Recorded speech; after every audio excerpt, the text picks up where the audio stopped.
Welcome back to another vlog. This vlog is going to be a really good one. We will be talking to Graham, who, as you'll find out, has many jobs around St Peter's Church. So St Peter's Church is located in Heysham village. We've been here on many vlogs. Ellie absolutely loves it.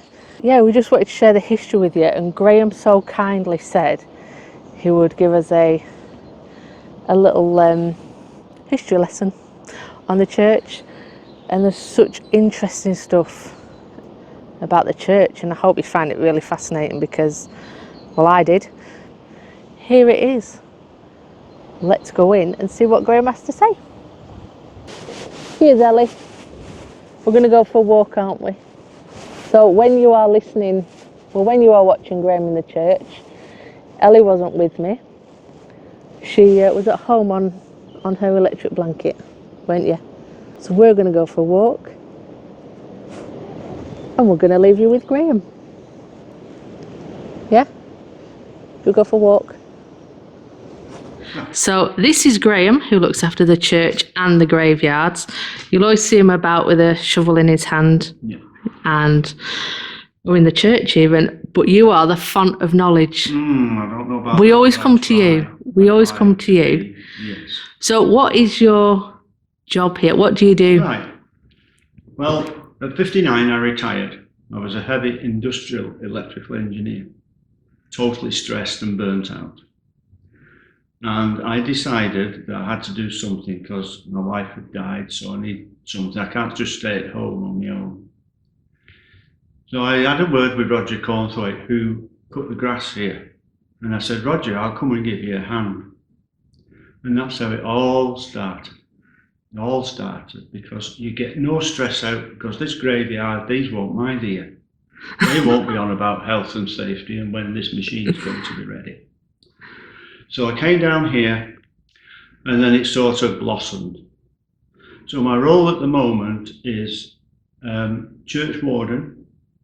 I am verger, I am a sexton, and everything else, or whatever you want me to be at that day. Today I've been digging a grave, only half a grave, for the interment of ashes. So that's another job I do. Yeah, so that's what I do, and it gives me great satisfaction to serve people like that. Because I always think when the ashes go in, or the human remains go in, I am the last person on the earth to see that. Yeah. Before I bury them. So we always have a quiet prayer in a moment, and then that's it. This church where we're standing now, this is St Peter's Church. St Peter's Church, the earliest written record or reconsecration, that's what it's called, of the church, is 967. But it does mean that there was an earlier church here. And the archaeologists say round about 100 to 150 years before. And it would have been wooden. And they also say that it would be near the sea. Now, I don't know how they work that out. Yeah. But because, you know, the graveyard's quite steep going down to the sea. But that's what I've been told. The oldest part of the church is this part here, with one of the original Saxon doorways at the back. Now it looks rather short, I know, but the floor has come up 2.5 feet. The Victorians brought it up a foot when they modernised or vandalised the church, as the case may be. And there are burials under here, I have seen them. The shape of the church, Saxon churches, are high and narrow. So this is high and narrow originally. So if you can imagine, there's that wall there. This wall, there would have been a wall here, a wall there, and a wall there. Just like a box. There was 3 doorways into the church.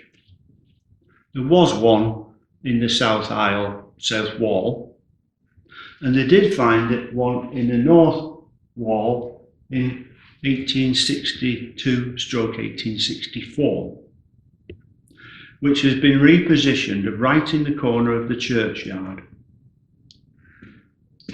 The reason probably there's 3 doorways into the church, and I don't know if this is right or wrong, but in the medieval days, 1300, there was a tradition that you can't carry the corpse out in and out of the same door. He had to come in one door and out of the other door, and the other door was called the corpse door. And the reason being is because when you carried him into church and you had your funeral service, the devil was waiting for his soul on the outside. That's one of the reasons. Never heard that. I may be proved wrong, but that is one of the reasons. I like that. Right, so go back to the shape of the church. They would have had very, very tiny windows high up in the walls with wood shutters, no glass. Couldn't afford glass, might have had lantern horn. And in actual fact, when the south aisle was built in 1450, they repositioned one of the original windows. And I'll show you one of the original Saxon windows, and it's round here. It's there. Oh. That's the size of the original Saxon windows. Being high up in the walls. And there's a reason why they're high up in the walls, is because this church, like so many other Saxon churches, was a place of refuge. If there was any problems in the villagers themselves were only living in wattle and daub houses. Timber could burn. So they would bring their animals into church. It's a funny thing to do, but yes, that's what they would have done. They would have brought their animals into this church, shut the shutters on the windows and the high up so nobody could get through, barred the doors, and just sat it out and waited. With no record of anything happening, but it could have done. We know the Vikings were here, but with no record of any nastiness, to put it bluntly. The original Saxon stonework still exists in parts. This doorway, as I've showed you, this arch is one piece of stone. It's carved out of one piece. There's a similar arch on the floor outside, one piece of stone. The Victorians, I think, possibly blocked this up. This would have been in a proper doorway. You can see where the door used to fit on the top. Stonework, Saxon stonework in this corner down here. When it's sticking out, it's proud of the wall. There is a reason for that. We'll come to the reason later. And here, the chancel arch, the first 14 courses coming down from the ceiling, the roof is Saxon. And in the corner, it's sticking out again.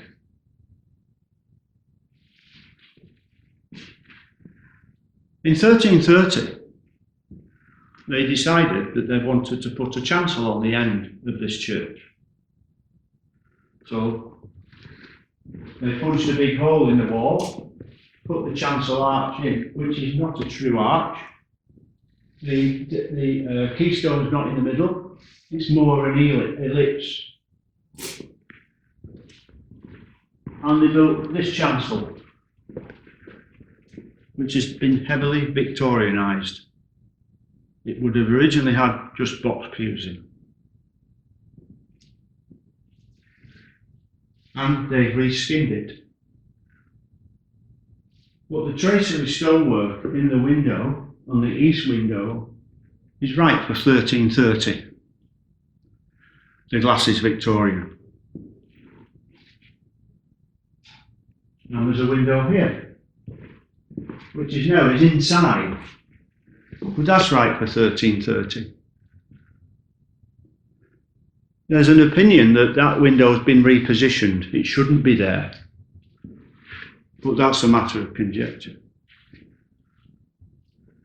The Puritans were here, and this gravestone on the left says 1670. Now you've got to be careful because all the words run into one and they're not proper sentences, and that's the way they used to do it those days. And sometimes on one gravestone, just here, they've got the numbers the wrong way around. So it says 1671, October the 1st, William Ward, pastor of this church. And it goes on to say that he was a rector as well. William Ward was a Puritan. In actual fact, the villagers still remember him as William Ward, the puritanical pastor, not much liked by his flock. And he was very austere. There's some damage to the gravestones outside, and they were smashing the symbol of the cross as well, because they thought you didn't need a cross because it's idolatry. And that's why there's one or two medieval gravestones outside that has been purposely broken. You can see where the pick went in. So, 1330, the south aisle.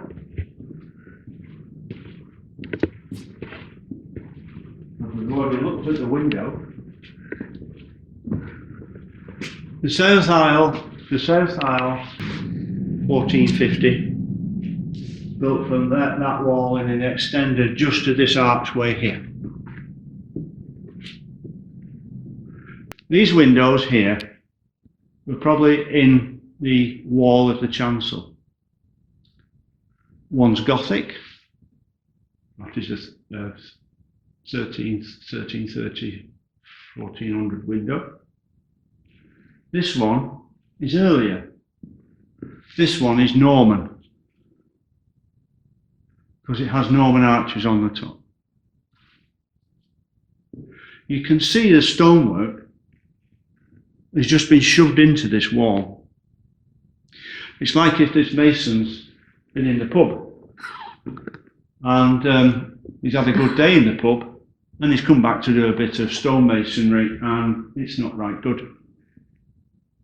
On the outside, it's even worse. Never noticed the stonework. Yes, you need to look at stonework. We'll talk about the arches now, and we'll talk about why these walls in the nave are sticking out. These arches were put in 1450. They are second hand. They are not new. We don't know where they come from, but they're not as wide as the wall, of the original wall. These arches, as I said, are second hand, and they're not as wide as the wall. So that's why on this side of the wall, you can see where they've scooped the wall in to make them right. On the outside, they're smooth. So when you're coming through the door, you look on the outside wall, which is nice and smooth. You come into church, turn around, and it looks like a dog's breakfast. Perfectly honest. And that's filmed, so I've been all right. We're not swore on that one. Yeah. Yes. We've got a little last extension where the hogsback is. And the hogsback is a Viking chieftain's grave marker or some notable Viking. And we'll go and have a look at that now.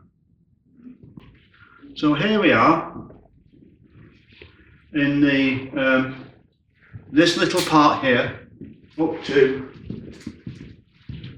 here was built in 1600. as well as the Willy Wonky porch, because that's totally onto one side and probably has been since 1600. And in this part we've got the Hogsback, as I said. Now the reason why it's called the Hogsback is just this ridge down the back. It looks like the back of a pig. It dates 920 to 960. It's made of millstone grit. We are sat on millstone grit, so it was probably carved here. At the Viking festival that we have every year, there are certain professors that come up from Chester University and talk about the Hogsbacks. There's a lot online about the Hogsback. If you just Google Hogsback St. Peter's Church, you will get the whole thing. They tell me that it would have been very gaudily painted of the paints of the day. So it would have stood out on the surface.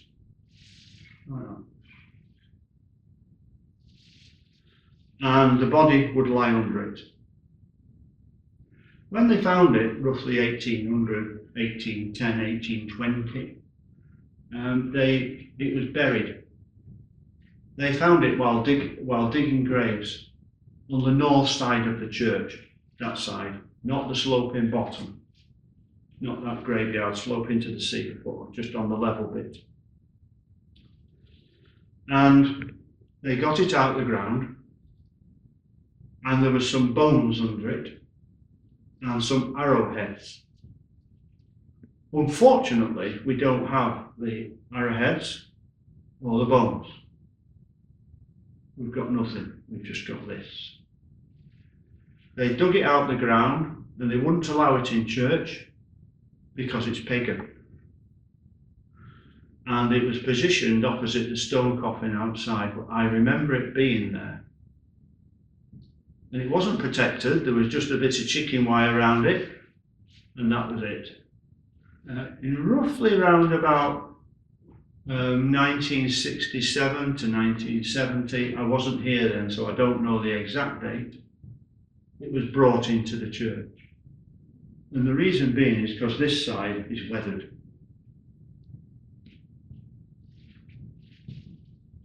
And it tells the sagas of Sigmund and Sigurd, the Valkyrie sagas of Sigmund and Sigurd. You've got Sigmund and Sigurd the Dragon Slayer, who's on this side. And this side, the light's right, so we're catching the carvings quite well. And when children come round from the school, and I'm doing a talk on the Hogsback, I always call these like gingerbread men. But in actual fact, it represents Sigurd the Dragon Slayer.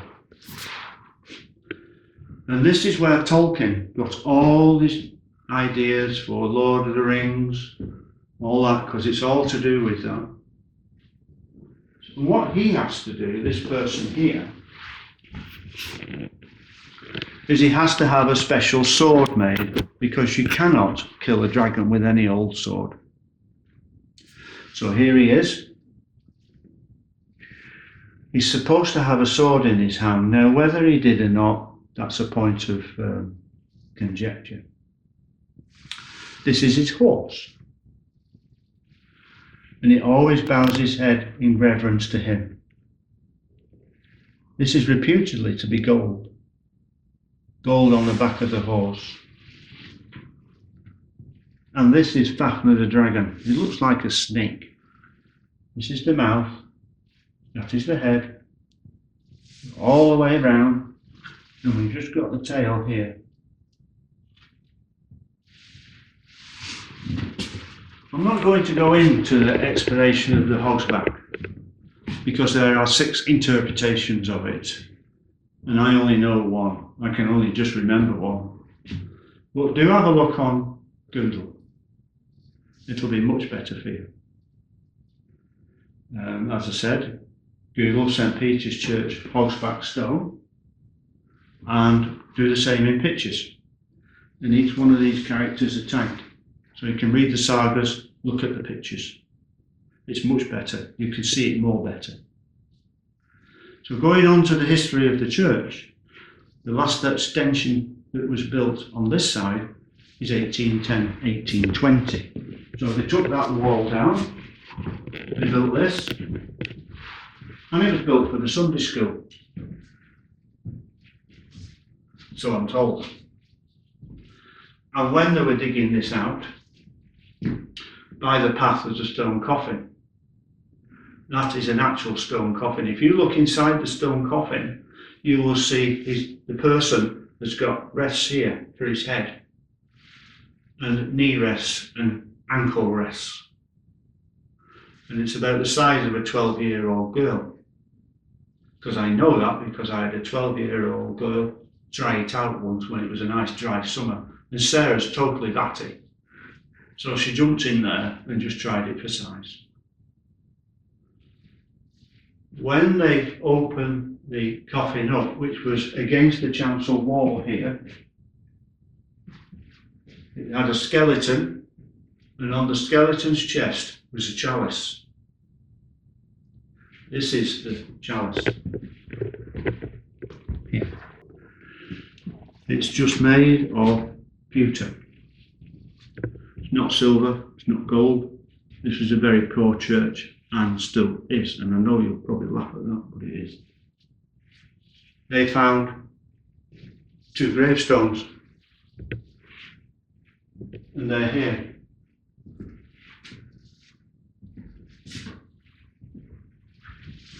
(1638) TC, Rector Ecclesias. He was a former rector of this church. And this one is 1679, and I can't read the letter, it's a bit bad. But this one, there are gravestones like this in the churchyard. Now this person was William Ward's predecessor.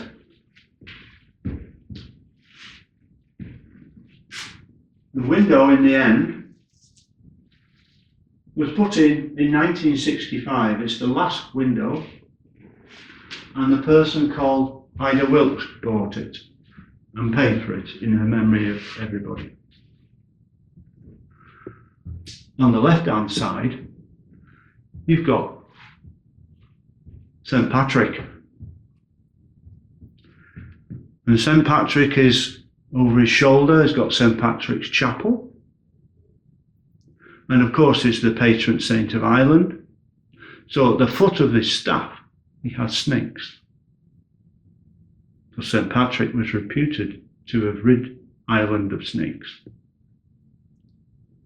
On the right-hand side, which is the easy one, the right-hand side is St Peter, and he's holding the keys to heaven. And when I arrive up there, I hope he's oiled the locks. I hope he doesn't struggle the locks. So that was the last window to come into the church. Now we'll go and look at the north aisle. Oh, yeah. The north aisle of the church was started by a man called John Royds. The Royds ended up being the rectors of the church for nearly 100 years.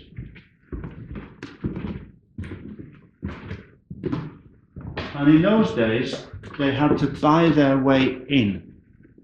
So in other words, they had to pay the rector that's coming out of the church money for all the land, all the farms, everything. And it's called an advowson. The Royds were very wealthy people. There was 3 branches of the family. One branch were bankers. They come from Phalange in Rochdale. The other branch were landowners in Staffordshire. And the John Royds branch was always church people. They had a number of churches and a number of rectorships, or whatever you call them, and this was one of them. And they paid for all this aisle to be built. They could have had an appeal, I expect, but that's not recorded. And in actual fact, we haven't got much to go on when they built this aisle. We do know it was between 1862 and 1864. Because by John Royce died, and I think it was 1862, and he didn't see the result of his works. It was carried on by another Royce. The masonry is ashlar masonry, square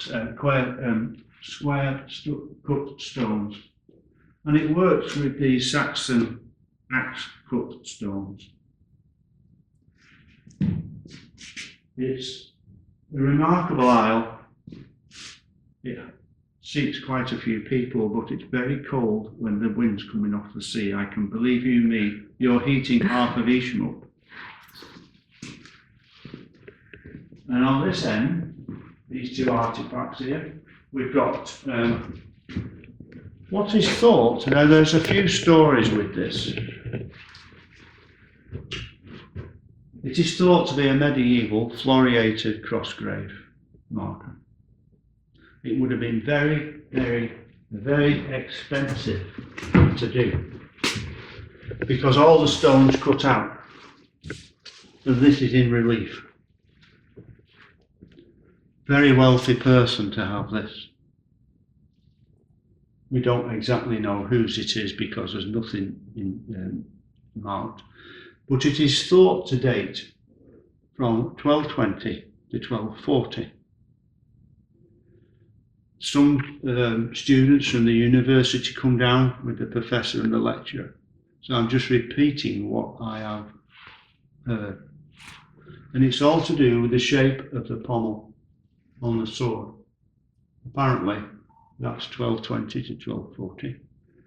The sword is very long, and in this instance, if it's, and I say just in inverted commas, a medieval floriated cross grave marker, that dominates a man. That is a man. If it was a lady, she'd have no sword. But there's another tale that goes with it as well. And the other tale is that it is a medieval floriated cross grave marker of a knight who's been to Jerusalem. 1220 to 1240, I think, was round about the last crusade. And the facts are to Jerusalem is because of the bottom, these steps here and here represent Calvary Hill, where Jesus was crucified. Sometimes it's just a man. You've got a bit of a man here. You've got a flower in the middle there. The professor told me that that could represent Jerusalem, because it's the Rose of Sharon, which is the symbol of Jerusalem.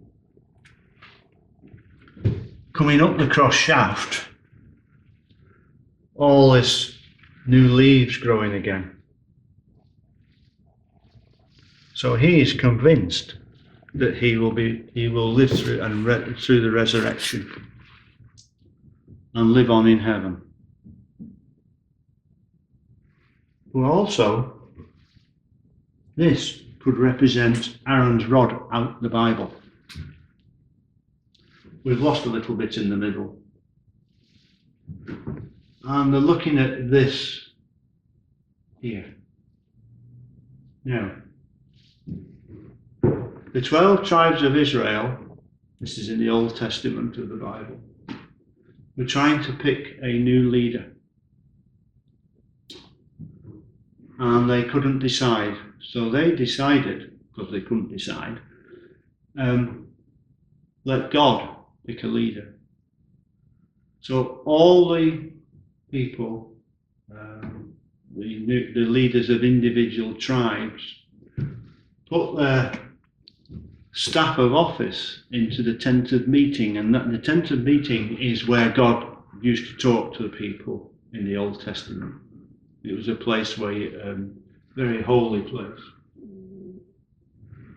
And they said that something will happen, and that something will happen overnight. So the next day they went into the tent of meeting. Then Aaron's rod, or staff, grew into a tree. So also this could represent Aaron's rod. You've got the foliated cross at the top. Still resurrection, still life, still going on again. But do you remember us talking about William Ward? This has been snapped off in the middle. So I am told by people that are more intelligent than me that this has been cut, purposely cut. You can see the mark there where they've cracked it, the symbol of the cross. And they always broke the symbol of the cross just under the cross. As I said, there's 1 or 2 gravestones outside that are like that. So that's that stone. This window, people who know better about stained glass windows come to me and have said to other guides that this is the best window in the church. And the more you look at it and the closer you look at it and compare it to the west window over the Saxon doorway, you can see why. There is tracery here, here, more etching in here. You can see why. And this window commemorates a person called Thomas Brancker, Brancker.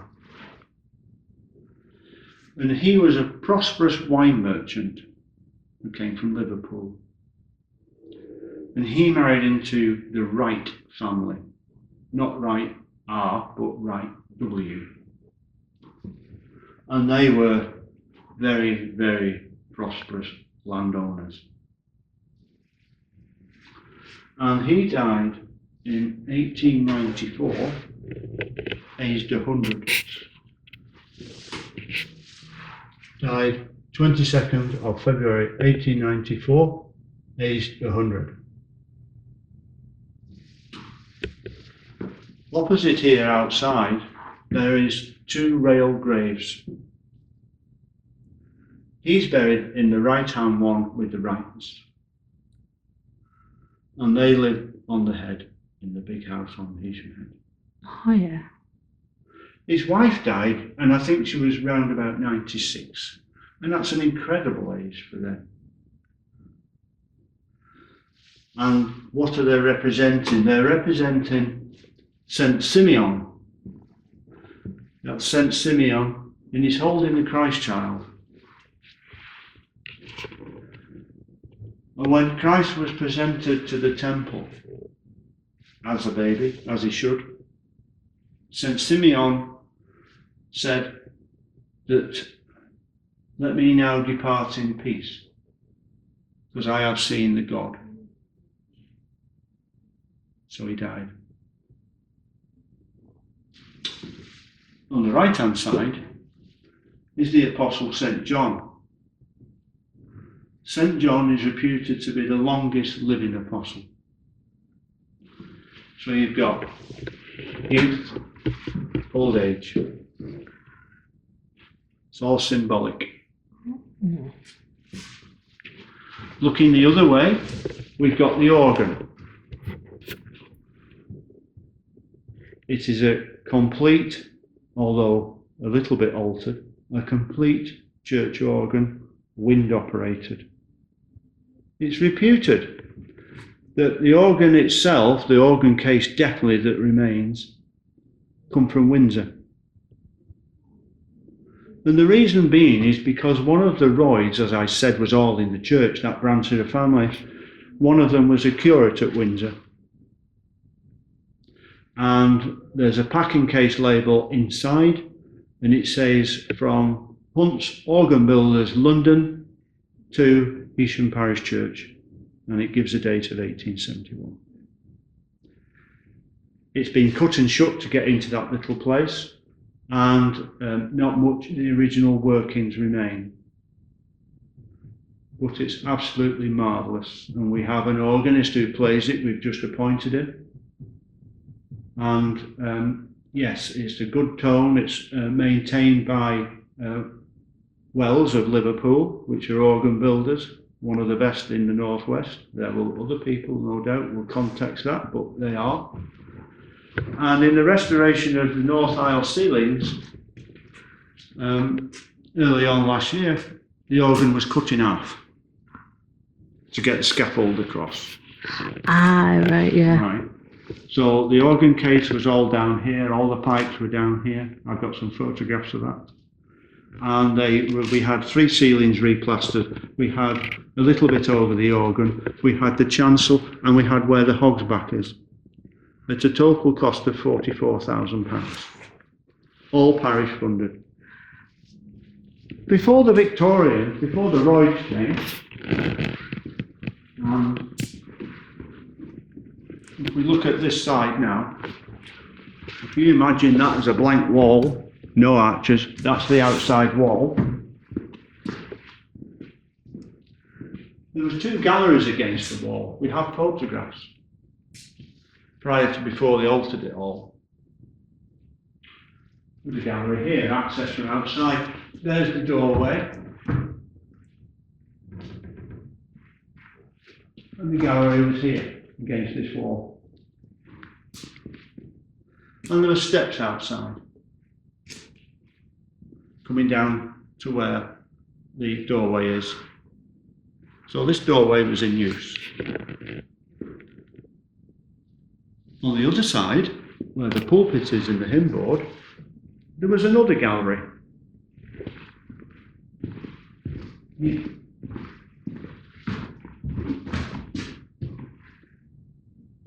And similar, access from outside, and there were steps down. But it's all been taken away when they built the aisles, the north aisle. Now, in fact,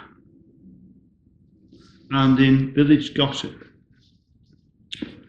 as I said, there was 2 main competing families for land and wealth, and they were the Wrights, who we've already talked about. But also we've got the Knowles, and the village gossip goes that one would sit on his gallery and the other one would sit on his gallery. This was the Knowles, that was the Wrights, and they wouldn't talk to each other. They had major falling out over land. But mind you, they're sat up there looking at all the plebs down here in their box pews. And in fact, as I said to you before, the Wrights are buried right over there, the right-hand rail grave. Yeah. The Knowles are buried on this corner Yes, with railings. they are. So they're buried further extent of the old graveyard, so they don't meet. Oh. And I said to the rector, do you think they're still arguing? Which reply he said, very probably. So that's how you get Knowles's Road. Ah. So that's how you get them. And it was all wiped away when the North Aisle was built in round about 1862-64. And I forgot the name of the Knowles family. I can't remember the first name. But he also lived, I think, in Heysham Tower. Yeah, he did, didn't he? And he invested very heavily in anti-fouling paint. And Subsequently, the bottom fell out of the anti-fouling paint on ships, and he apparently in the little newspaper article on the death of him, he was cleaning a loaded gun in his bedroom. So basically he killed himself. And funnily enough, another 100 years before that, as a suicide, and that's a mortal sin, he wouldn't be allowed to be buried in the graveyard. He would be buried at Crossroads or outside the graveyard. He was not allowed to be buried in consecrated ground. So there you go. If anyone wants to look up a grave, is there a register? Yes. A lot of the graveyard, we've got a burial register, which goes back to round about 1650. Wow. But a lot of people have the idea that they would have headstones. People couldn't afford headstones. When you look at the bottom yard, there are gaps. Yeah, there is. I know there's people buried in them gaps. Because by 1901, you had to pay £5 to the rector to get buried in here. If you wanted a gravestone, you had to pay for the gravestone and £5 to the rector for putting a gravestone up. And if you wanted the beer to wheel you in, that was 2 and 6. And that's how the Royds got their money. Yeah. That's how they financed the church. They didn't get anything from the diocese. They was on their own. That's why they own such a lot of land and various farms. Yeah. Wow. If somebody wants me to look up, you can email me, heyshampja@gmail.com. That's heyshampja@gmail.com. I will look at the burial registers. We do have a full record of all the headstones. Tracing people in the in the bottom graveyard, we have a burial map. So even in the gaps, I can find where they are.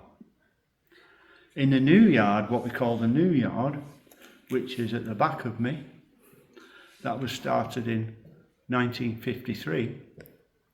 We have full records, a full grave map, a full burial map. In the old yard, the big old yard, in front of the church and to the side of the church, we have very scantily records. There are some registers of interments.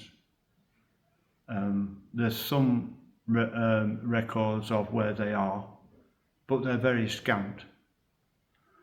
And the reason being is because people were just grateful that they had an individual grave in the graveyard.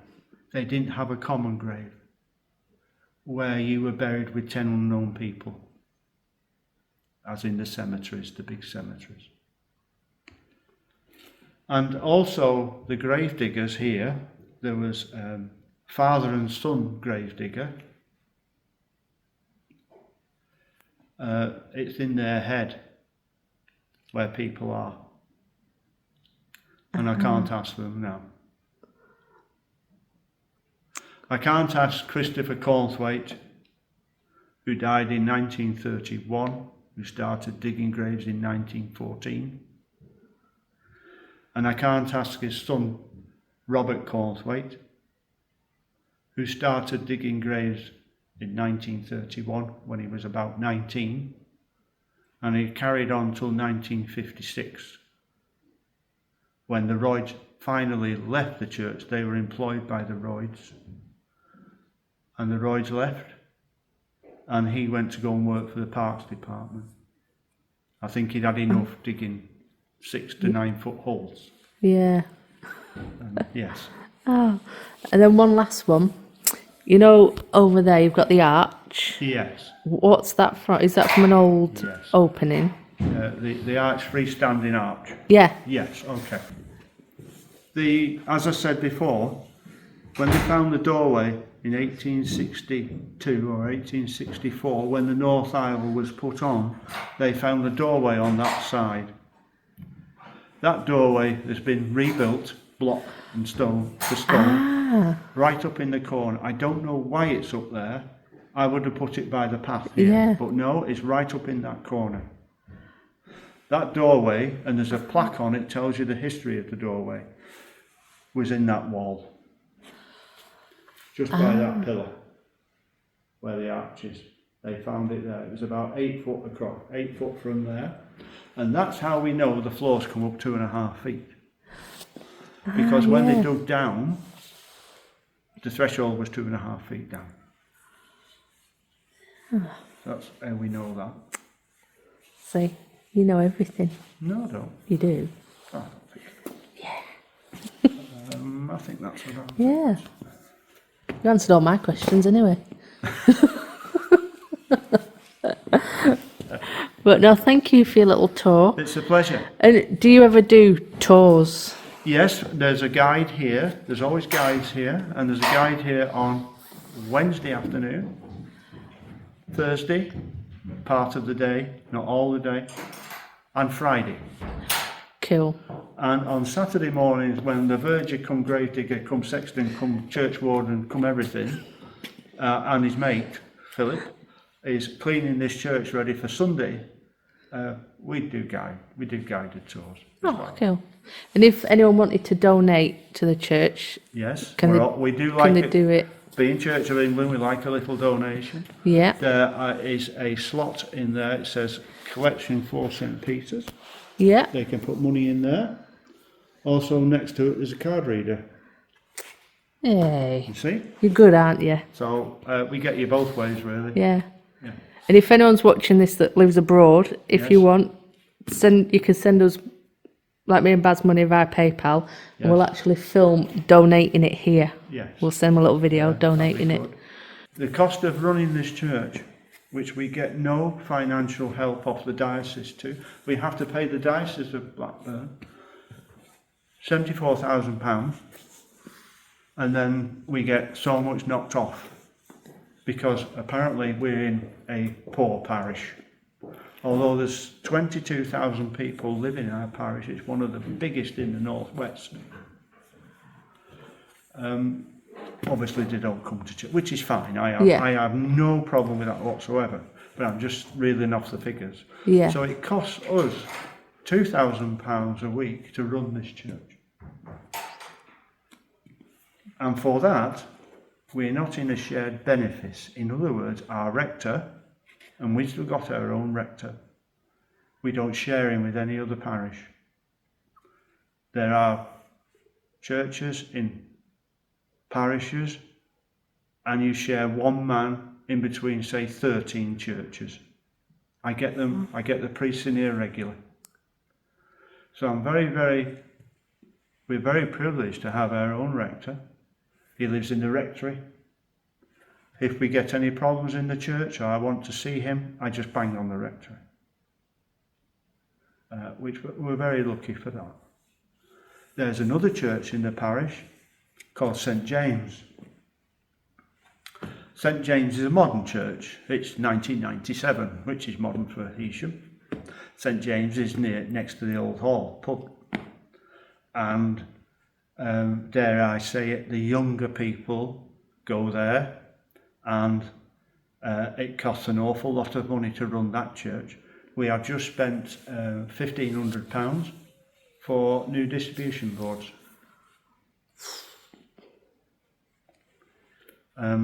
Yes, it costs an awful lot of money to run churches, and people think that the Church of England has got bags of money, but it comes down to the individual parish. Yeah. Individual parish.